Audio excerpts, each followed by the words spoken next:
How to create group chat in Messenger. That's what I will show you in this video.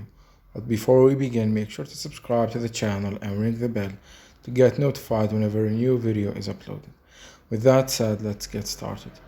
So go ahead and open up Messenger and log into your account. And once you do that, click on the pen icon at the top right of the screen. Then click on Create a New Group.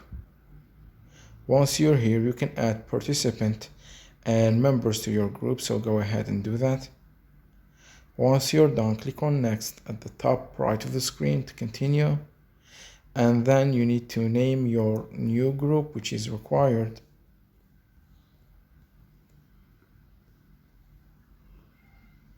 And once you're done, click on Create at the top right of the screen. And your group will be created, as you can see.